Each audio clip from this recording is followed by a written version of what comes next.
You look so wonderful in your dress. I love your hair like that. The way it falls on the side of your neck, down your shoulders and back. We are surrounded by all of these lies, and people that talk too much.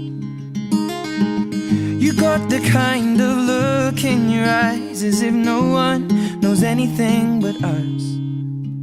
Should this be the last thing I see, I want you to know it's enough for me. 'Cause all that you are is all that I'll ever need. I'm so in love, so in love, so in love, so in love. You look so wonderful in your dress. I love your hair like that. And in the moment I knew you better.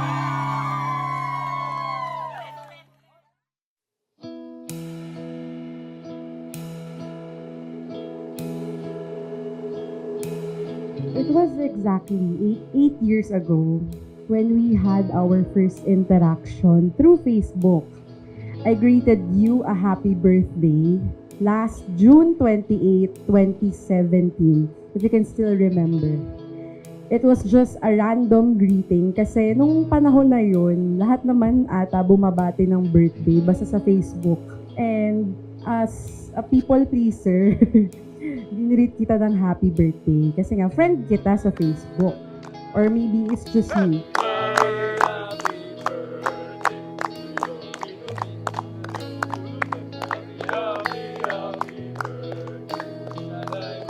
I didn't expect you to reply naman since we both knew we were just acquaintances. I knew your brother, Taniel, and I just knew you as his brother way back 2015 during our church Christmas conference.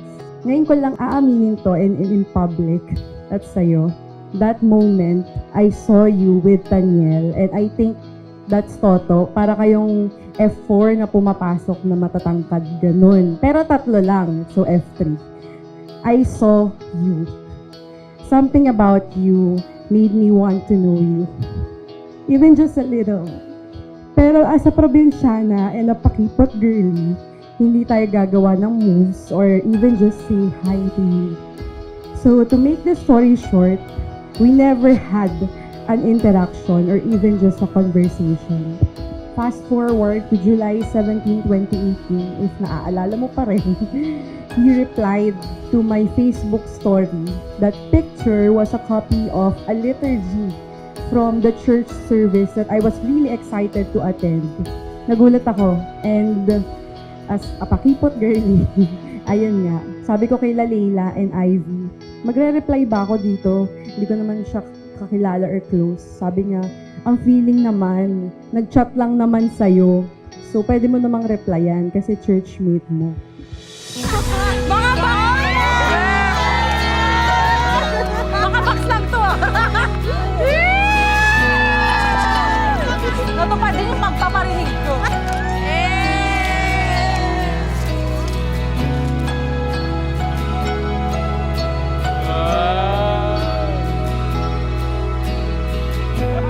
Lalagyan. Bakit dalawa yung buhay? Tingnan nyo. You know me so well kasi puro itim siya. Saka mahilig ako sa tubig. Thank you, love.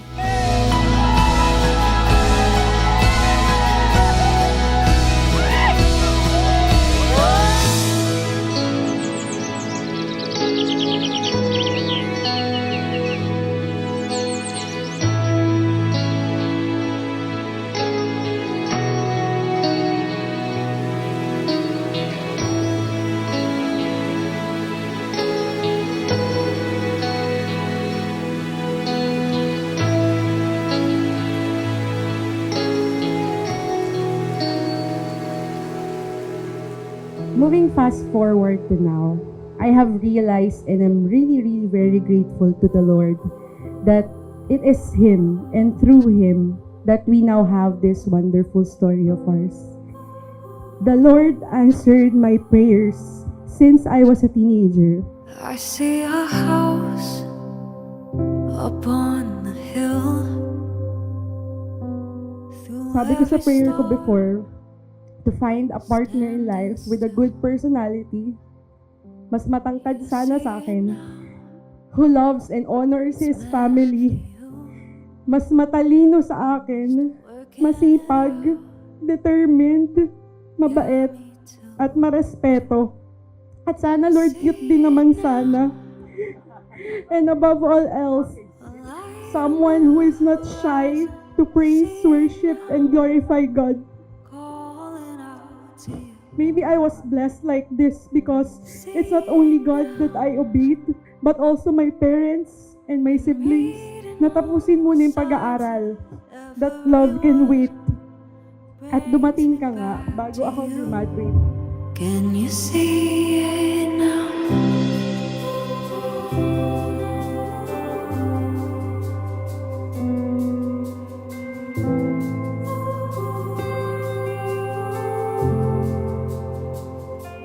To my PNU 1 cum laude, may Tomasan Master's Degree holder, may Lasallian educator.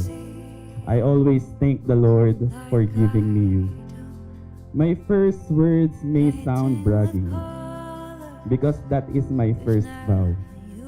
I vow to always be proud of who you are and all of your achievements, to always remind you of what great things you have done and greater things you can still achieve.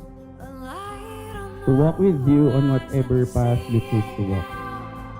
I vow to put you first after God, to be my priority in everything, to consult all the decisions I am going to make, and consider you in every yes and no that I am going to answer. My answers will always include, papaalam muna ako sa asawa ko.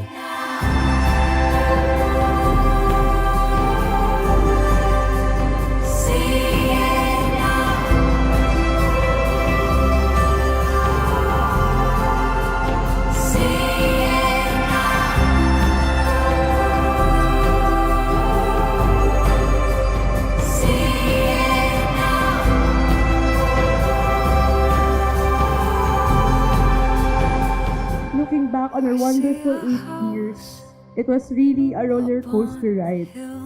Thank you for being the best navigator, not only sa travels natin, but helping me navigate through life.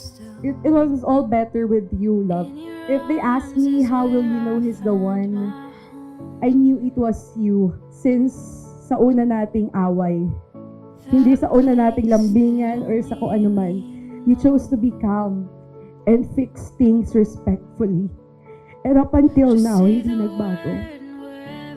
To my husband, Gino, as we start this new chapter, I vow to put God at the center of our marriage. And I vow to pray with you, for you, and over you. I promise to love you till the end of time. Heart, soul, and body intertwined. And also, exactly 29 years ago, you were born. I thank Mama Girlie and Papa Noel for bringing you into this world. Anak, ang masasabi ko sa iyo ay gawin mo simple lang ang buhay, huwag natin masyadong pabigatin.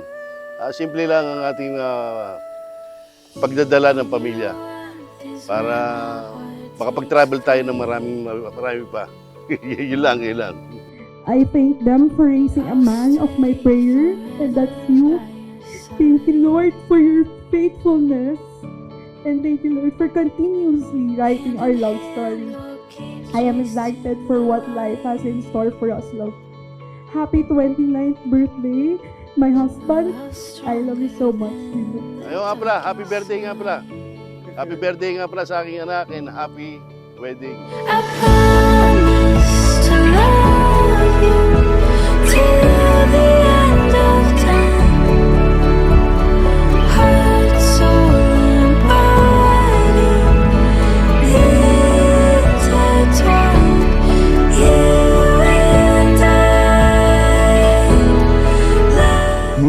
gift from God that I'll forever be grateful for. I vow to live by the vows that I have said until the very last moment here on earth. I love you, my love.